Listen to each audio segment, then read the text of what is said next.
folks, what's up? It's your boy, Meme Merchant here with another little fucking prep guide for you for Steel Division 2. It's how to get your shit together. The fucking beta's dropping out tomorrow. Alright, so we got a host of new changes. So what you're gonna see is the one major thing is that the new starting resources are 750. One new thing you're going to see is that the new starting resources are 750 points, so that means you can deploy a lot more shit, and also tanks are pretty fucking cheap, and basically everything just got cheaper, okay? We're going to get right into it, okay? So at first glance, a lot of things might be different. Instead of that really shitty, god-awful fucking frontline system that they had in Steel Division 1, you have these fucking capture point flags, and control over those will give you like a certain amount of ticket bleed. Anyways, that means that you now fight over specific points on the map, and it's no longer that fucking cancer push meta bullshit that was in Steel Division 1. And so it seems like I forgot to actually put in units into my division, so we're gonna put down 4 tigers, and we're gonna see if we can fucking win the game like that. Alright, and now we press launch battle, we're gonna win.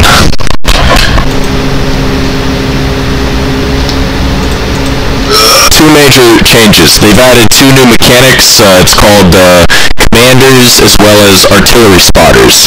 So what you can see is if you go to the support tab, you can get this commandant, and what he does is he links to your infantry leaders and makes it so that you can boost up their stats by 2 stars instead of 1. So what that means is that I can have this Stug link him up to a tiger, as well as some of these Jagdpanzer 38Ts that we got right here. What this means is that quantity is a lot more important than fucking quality, and it's not like that fucking RNG shitfest that Steel Division 1 was.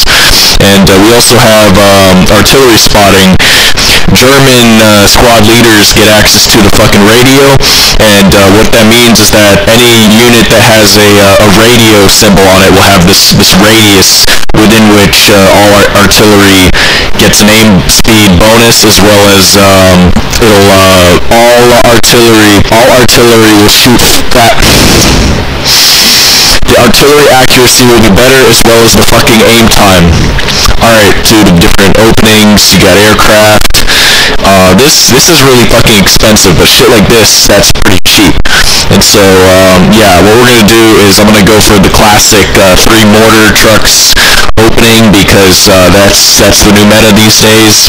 When you're making deployment orders, you want to hold shift so that you can queue up multiple move orders. So let's say I want this fucking tiger to fucking go somewhere. Yeah, I want my tanks to go somewhere. And so you can hold shift to display the orders that you've given, and then you hold shift again, and you can hold down commands to add on additional commands to that. Like so. Perfect. Beautiful. The most important commands are F, Y, and Q. So what F does is F is fast move, and what it'll do is it'll basically take you down the road at the fastest speed possible, at the listed road speed. And then Y is basically an unload command. So what you can do is I'll just add the fucking Q move. And so there we go. We just made our first Q is attack move, and it'll advance until it spots an enemy, and then it'll start shooting. Other more advanced commands that are pretty useful, like for example, quick hunt and efficient shot. So quick hunt, basically, it's the same thing as attack move, except it'll use the fastest route possible, so that'll mean you're going down roads. And efficient shot means that you're gonna hold fire as long as you have a below a 40% chance to both hit and penetrate, and this is really good for your AT guns.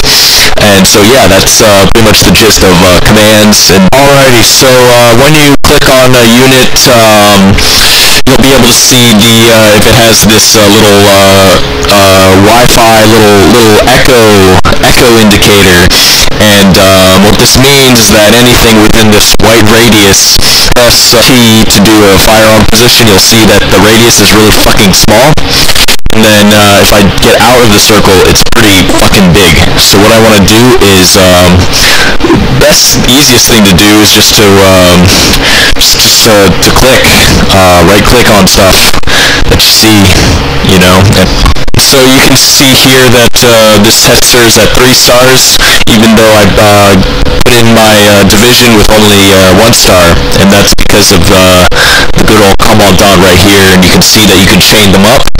So anti-air is a lot more lethal now, so AA can actually shoot down planes. If I'm not careful, I could even get my fucking plane shot down.